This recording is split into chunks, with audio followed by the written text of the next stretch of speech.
و اولین حدیث هم حدیث توحید است. انما الاعمال بالنیات. البته نتیجه عمل ها وابسته بر نیت ها هست، نه به بزرگی عمل و نه به زیبایی عمل، بلکه وابسته به عقیده انسان است.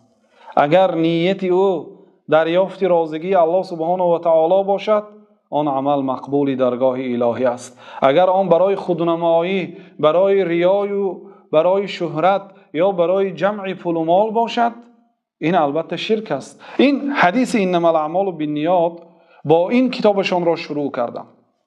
یعنی عملها وابسته بر نیت ها هست و ایمان هم، توحید هم و شرک و کفر هم این منبعش قلب انسان است. بنابراین الله تعالی در باره منافقان گفت که فی قلوبهم مرض، در دل آنها بیماری هست.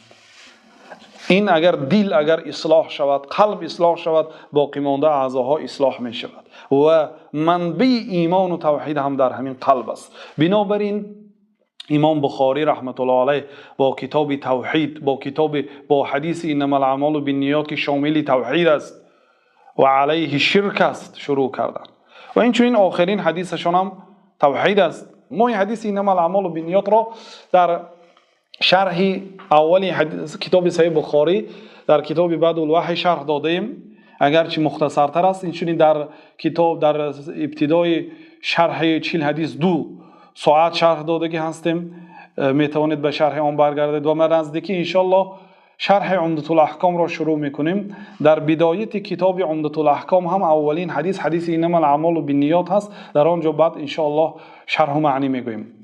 خلاصه امام بخاری خود را و دیگرها را با این حدیث نصیحت میکنند که هر عملی که میکنید خالص برای رازگی الله سبحانه و تعالی کنید.